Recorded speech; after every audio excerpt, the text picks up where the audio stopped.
10th standard में हो,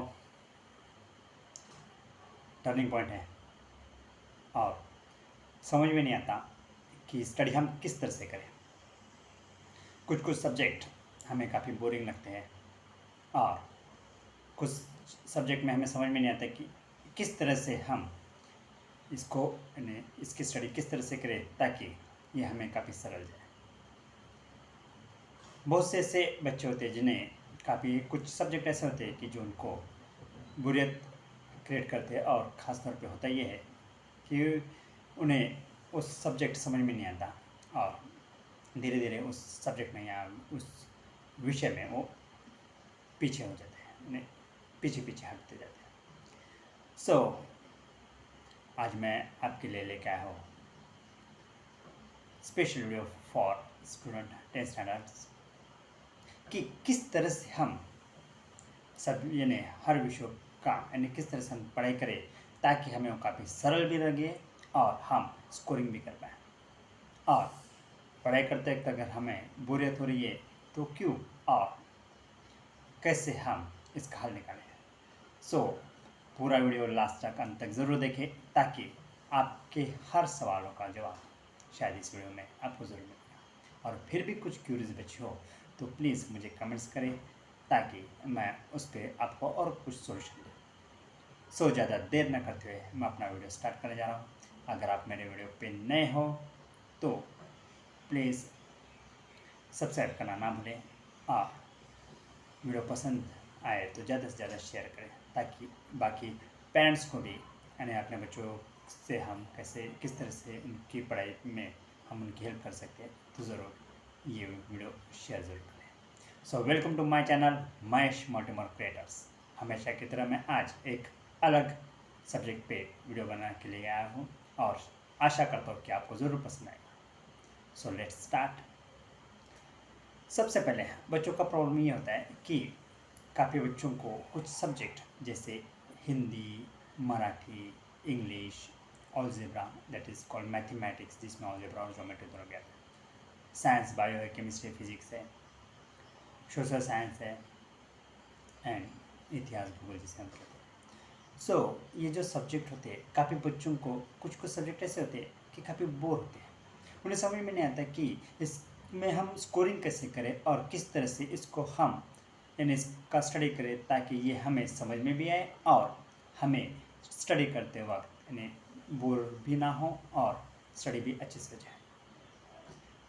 तो मैं आपको सबसे पहले एक एक सब्जेक्ट के साथ साथ लेके चलता हूँ। अगर आपको प्रॉब्लम मराठी सब्जेक्ट में है कि मराठी सब्जेक्ट काफ़ी बड़े बड़े लेसन है या कुछ ऐसे लेसन है कि जो दिमाग में जाती नहीं, समझ में नहीं आते कि इसको हम किस तरह से लर्न करें, किस तरह से हल करें और क्या करें, तो मैं आपको बता दूं कि अगर मराठी का सब्जेक्ट है और कुछ लेसन्स ऐसे हैं कि जो आपके सर के ऊपर से जा रहे हैं या काफ़ी बच्चों को प्रॉब्लम आती है कि मराठी का हमें इन्हें समझ में आता है लेकिन क्वेश्चन आंसर कैसे लिखे, या कुछ लेसन ऐसे होते हैं कि हमें वो पढ़ना भी अच्छा नहीं लगता या इन्हें स्टडी में है लेकिन हम कैसे उसको इन्हें समझ सकते ये नहीं समझ में आता।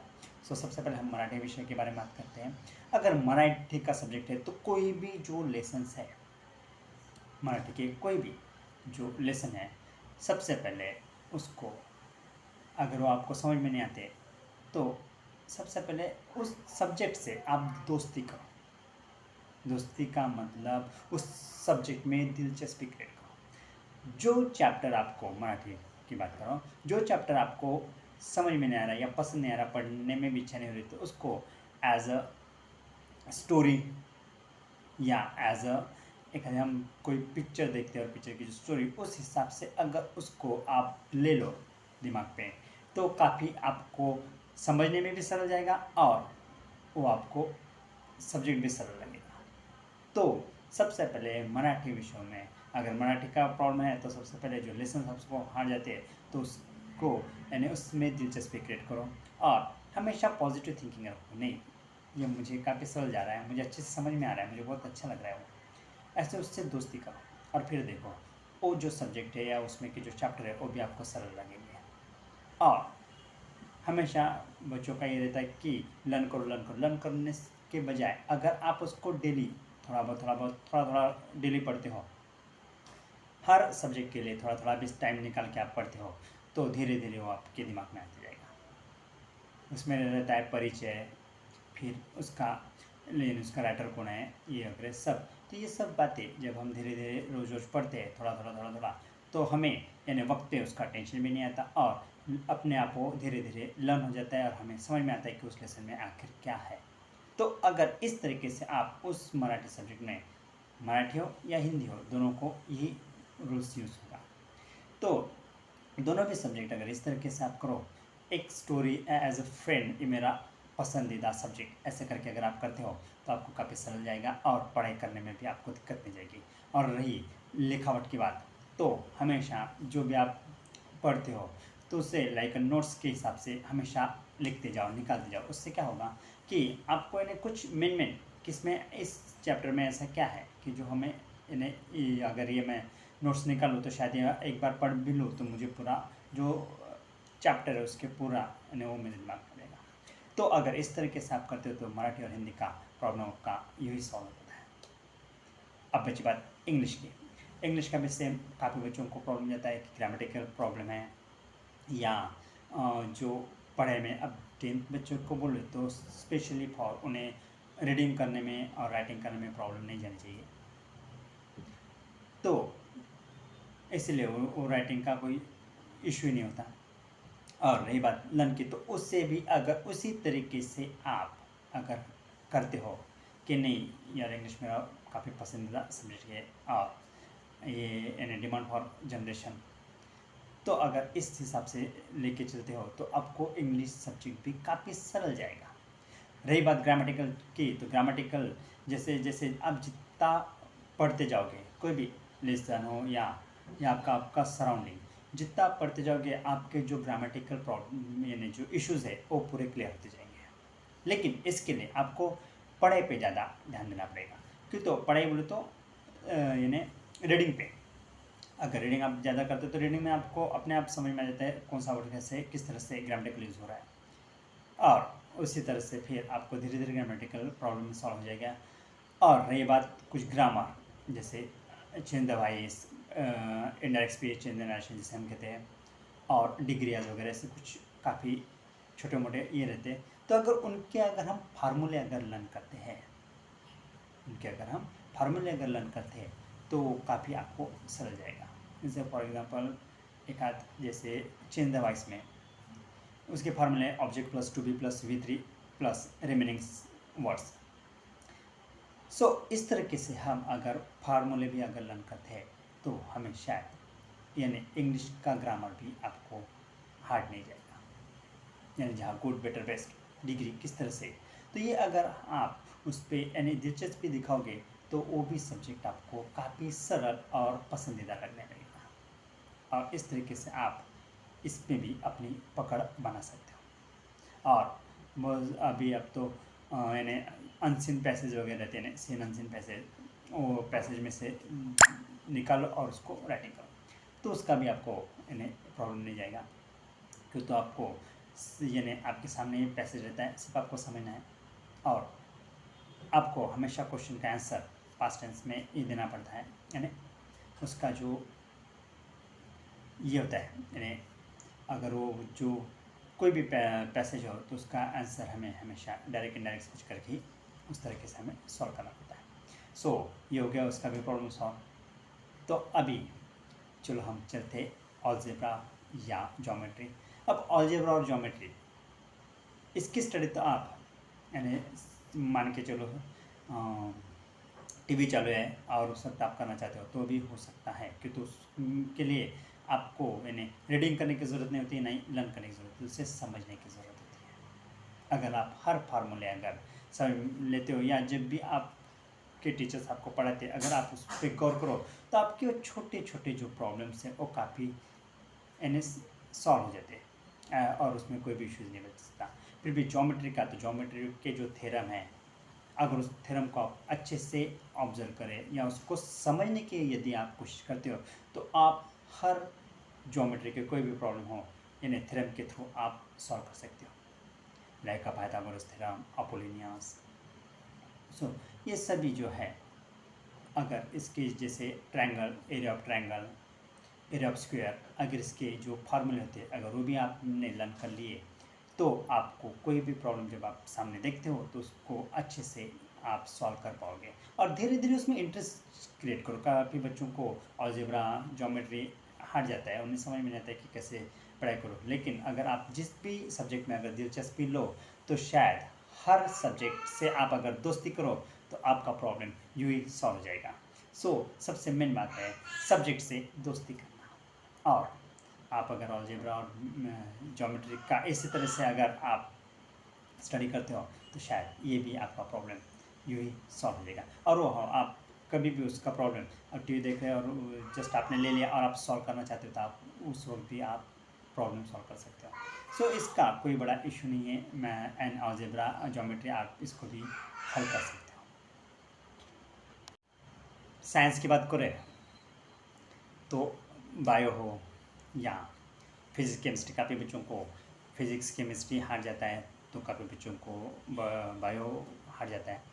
लेकिन अब इन्हें जो भी आपने अभी तक 9th तक आप जो बायो के बारे में यानी बायोलॉजी के बारे में अगर पढ़ा है तो आपको अगर आप उसमें भी इंटरेस्ट लेते हो तो शायद आपको बायो सब्जेक्ट भी समझ में आने में कोई दिक्कत नहीं जाएगी। क्योंकि तो उसमें ख़ासतौर पे बॉडी पार्ट्स एंड जो एनिमल्स है, एनिमल्स, ट्रीज़, इसके बारे में उसमें स्टडी होती है। और अगर हम उसमें भी अगर धीरे धीरे हर चीज़ को हम समझने की कोशिश करें तो हमें वो भी सब्जेक्ट हार्ड नहीं जाता।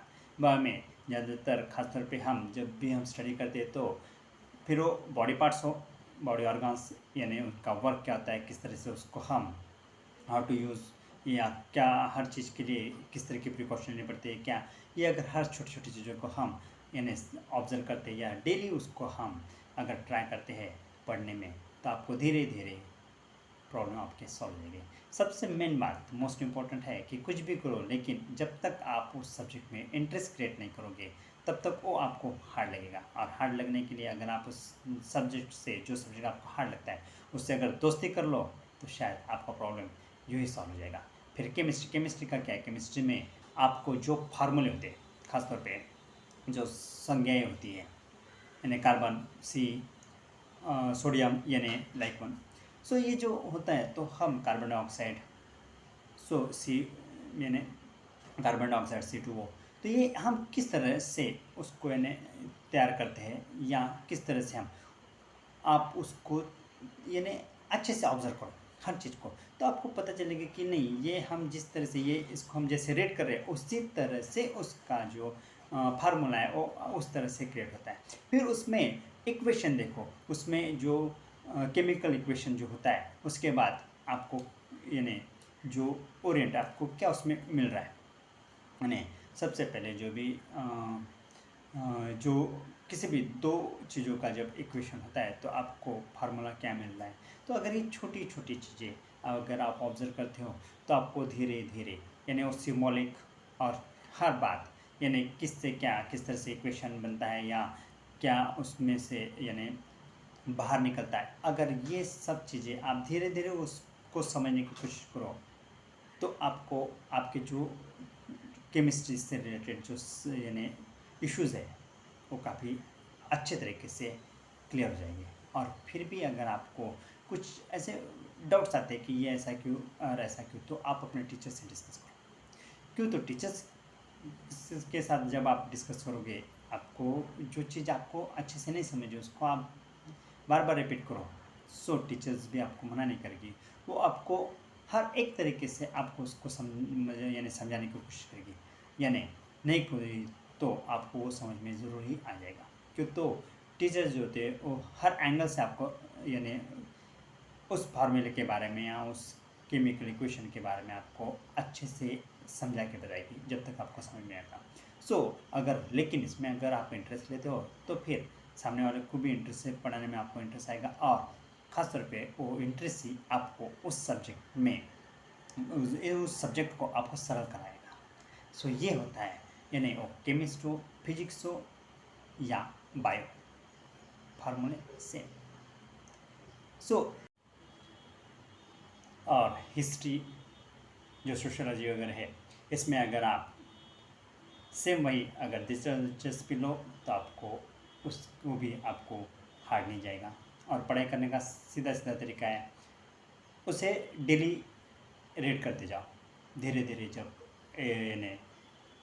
यानी जो एग्ज़ाम है वो जब नज़दीक आएगी तो आपको लोड नहीं आएगा, आप खेल भी सकोगे, खुद भी सकोगे, ज़्यादा से ज़्यादा टाइम इन्हें स्पेंड भी कर सकोगे, वो भी विद पढ़ाई के साथ। सो अगर इस तरीके से अगर आप पढ़ाई करते हो या इस तरह से आप हर सब्जेक्ट में अगर दिलचस्पी क्रिएट करते हो तो आपको, मुझे नहीं लगता कि किसी भी कोई भी सब्जेक्ट आपको बोर लगेगा या वो आपको समझ में नहीं आएगा, ऐसा कुछ होगा। सो आई होप मेरा ये जो आपको गाइडेंस है वो आपको ज़रूर पसंद आएगा। अगर आपको पसंद आया तो प्लीज़ मुझे लाइक, शेयर एंड सब्सक्राइब ज़रूर करें और कमेंट ज़रूर करें अगर कुछ क्यूरीज हो तो, ताकि मुझे जो भी मैं आगे उसके यानी आपको कोई इश्यूज़ हो तो उस इश्यूज़ को सॉल्व करने के लिए मैं कोई और वीडियोस नया लेके आपके लिए आ जाऊँ। सो अगर आई होप आपको ये वीडियो ज़रूर पसंद आएगा।